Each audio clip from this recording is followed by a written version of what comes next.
Good day. My name is Mark Chukwuma William. I'm an international student from Nigeria, as you know. This is my professional practice presentation summarizing my experience at Nottingham University. Now, this presentation, I'm going to be detailing my experiences, assessing myself prior to my admission and up to this point in the academic year. My personal SWOT analysis contains the following traits: punctuality. In the sense, I made it a priority of myself to always show up to class 15 minutes early, of which I was, still am, one of the most punctual people in my department. I pride myself to that. Keen observation techniques, consistency, and self-aware. I pride myself, or I rather motivate myself to give 100% to every given task, whether if it's at the workshops, seminars, CPD hours, or part-time employment as well. One of my weaknesses are intolerance, impatience, and lacks PowerPoint skills. I see myself as intolerant, not in the worst way, but it's fueled by my lack of patience for people who typically are not on the same page as me. I see myself as very focused, and if somebody or a group of people are kind of more relaxed or not where I want to be at a particular time mentally, I tend to just ignore them and move on to whatever it is I'm doing at a given time. Opportunities, enhance employability skills.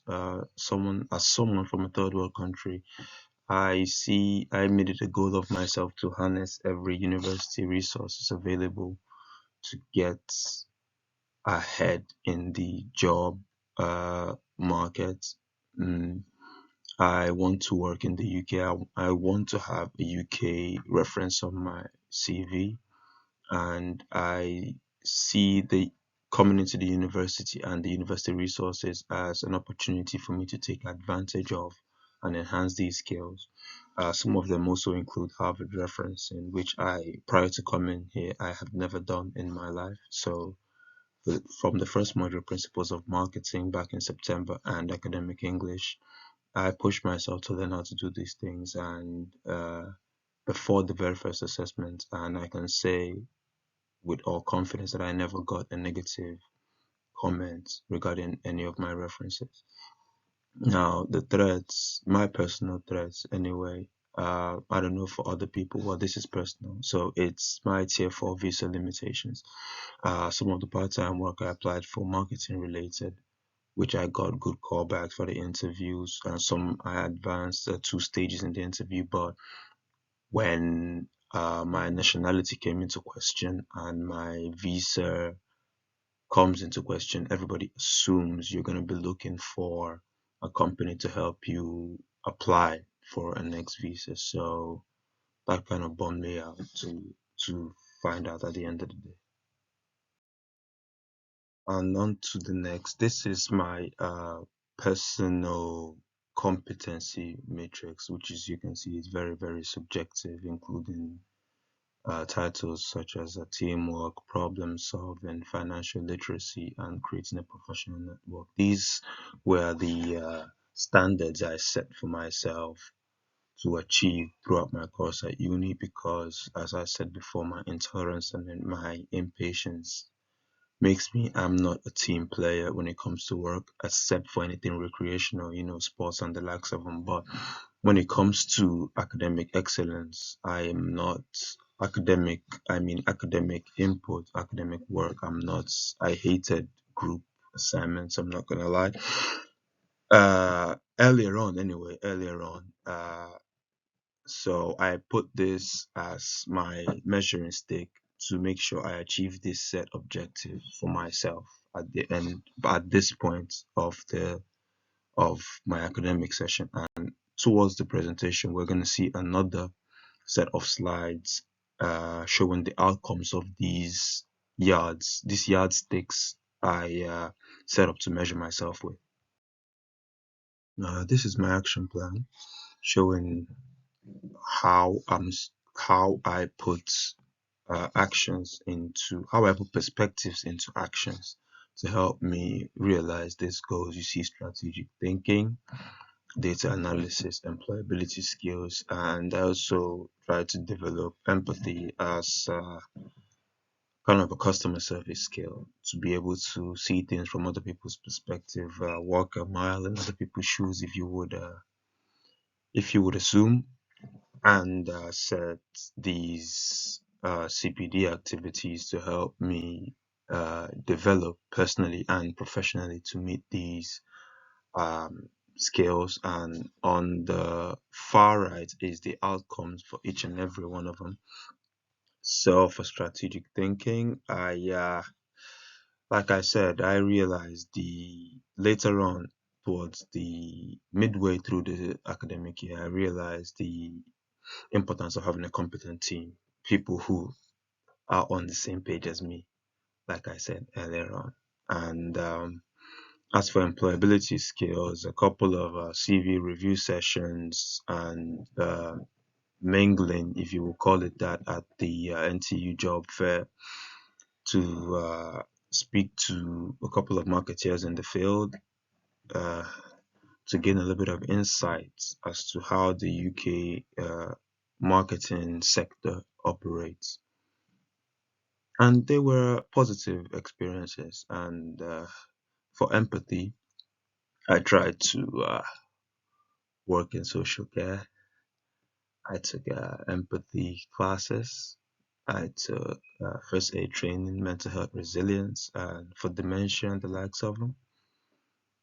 It made me become more self-aware of people's issues and understand people's perspective to a degree. So this is how I structured my actions, and as I explained, those were the outcomes.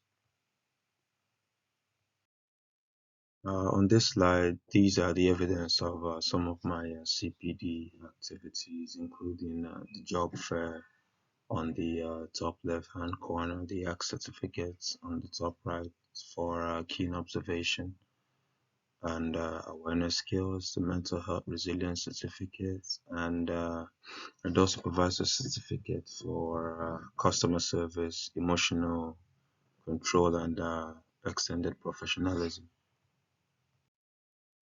Now, on this slide, I finalize my competency matrix. In the teamwork section, I try to fiddle between roles in group works. My first experience in MMX assessment we did in Principles of Marketing, I was in a group with a multicultural group, Indian, I think Irish, and someone else from Asia, but I can't remember what. I tried to step back, have everybody bring in their opinion. And I realized at the end of the day, the results we got were exactly suggestions that I made that we shouldn't do, but because I was kind of laid back, it was the first group work, so I was kind of, give everybody their chance to be themselves and that type of thing. And ended up costing me a distinction. That's what I believe anyway. Now, moving on, the second one in management marketing was something similar.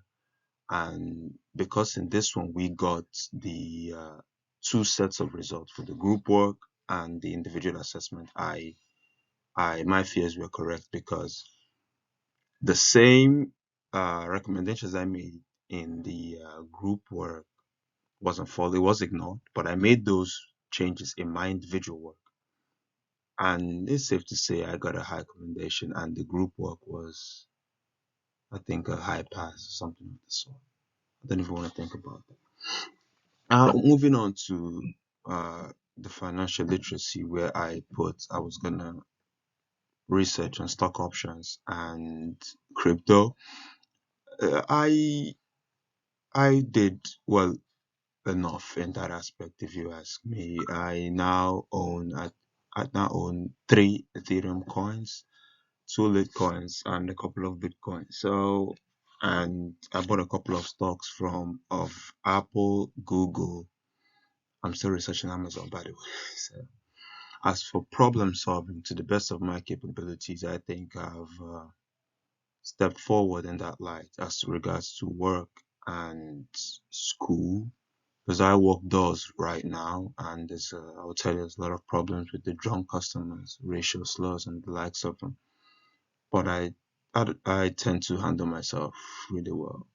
Most one of the most effective problem solving capabilities I like referring to, although this didn't happen this year or last year. This was post COVID back in my home country, where we had to shut down because of the COVID and all of that. And when we came back, China was still closed, and my company imports directly from China.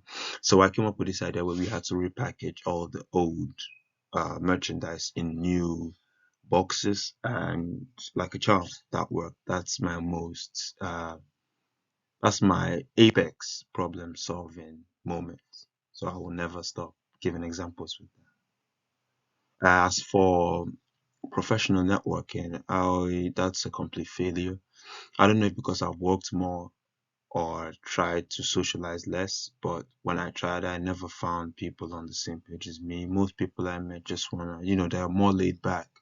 You know, international students who receive allowances, I think, every month or every week from their parents. They're more relaxed. They're more, going with the flow of uni life and stuff like that. So I don't blame them. I'm just still searching at this point.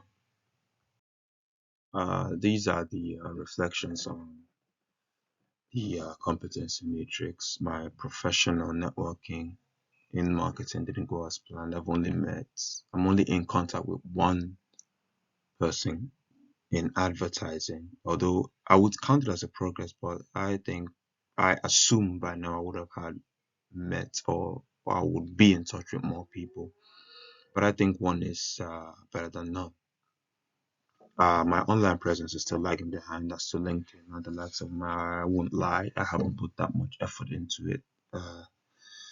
Maybe it's because of the assessments and work and all that. But hopefully, when from now, I will try my best to establish more of an online presence. And the rest of the positives, I'm sure it will come. I will be able to identify them when I reflect back on my life as a postgrad student at NTU after I get my marketing degree.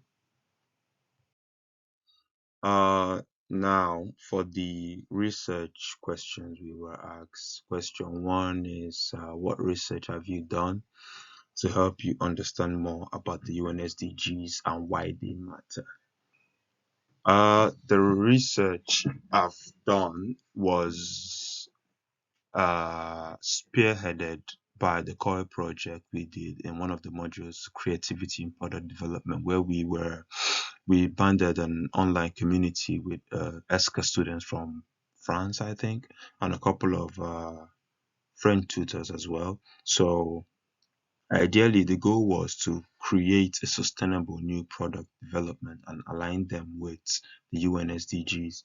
So my group, we assumed the role of working for Balenciaga to try and revive their brand image following the child sex scandal or whatever it is it's called. So I did a significant amount of research, and one of my favorite goals was the SDG 12 of responsible production and consumption.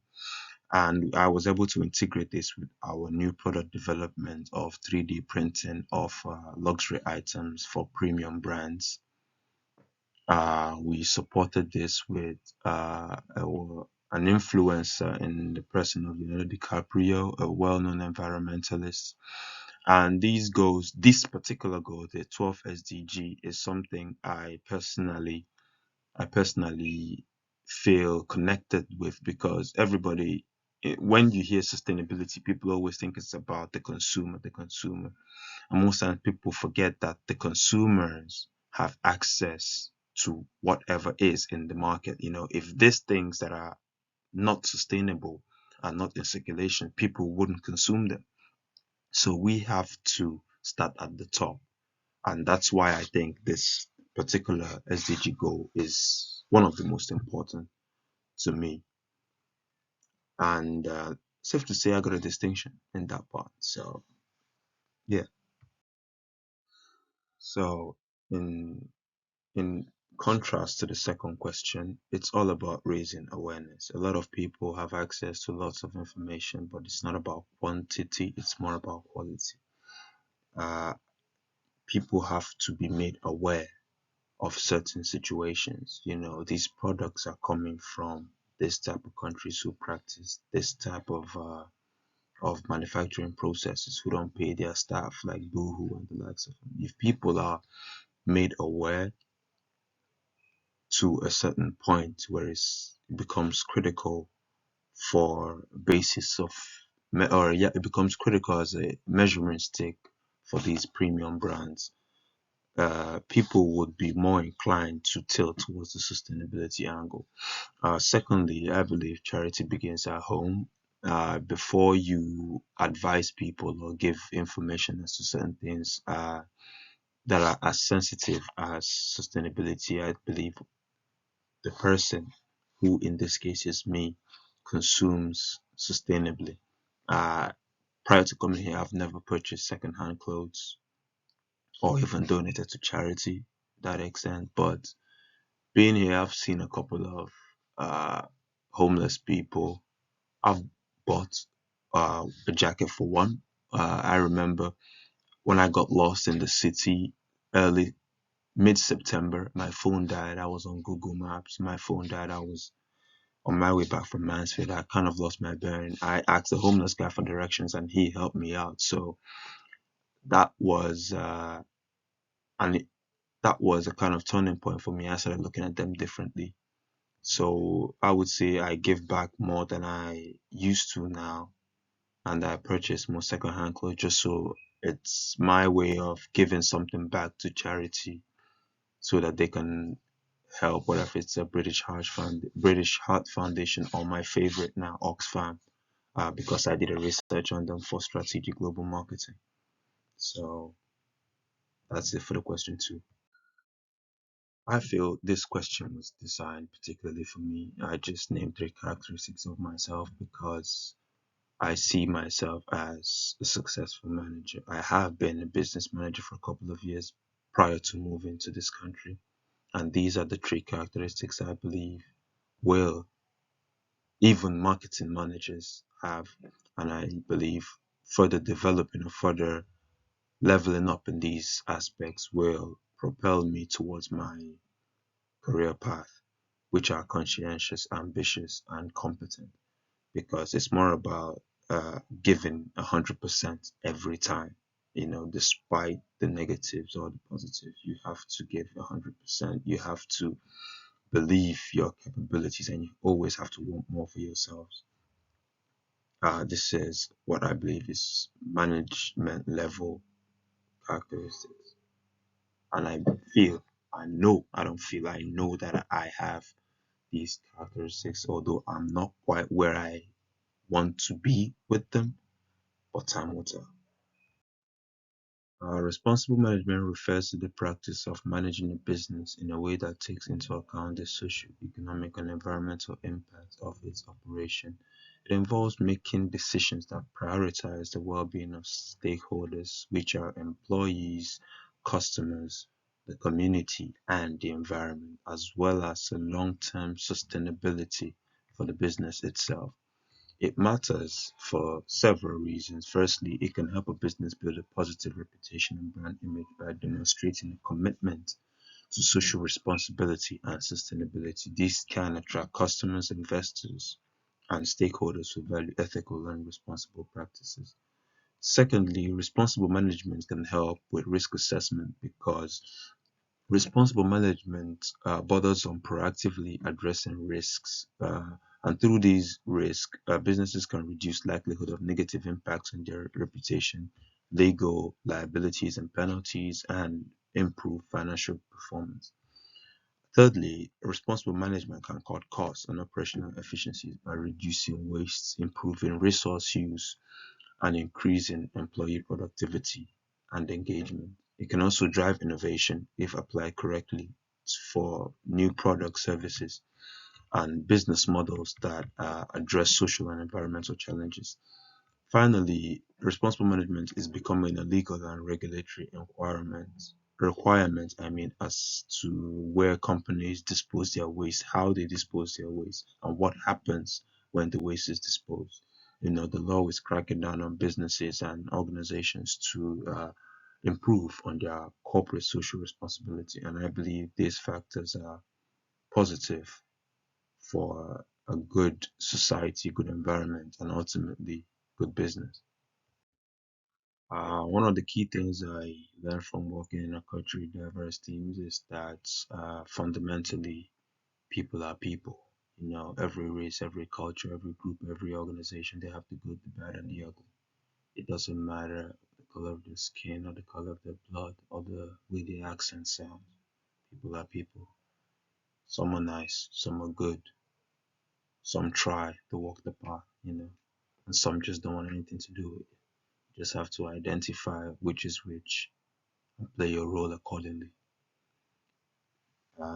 This is the last page of my presentation. I want to say thank you to Distant Sue, who has been a great influence and great help to my stay at NTU. Thank you very much. William, signing off.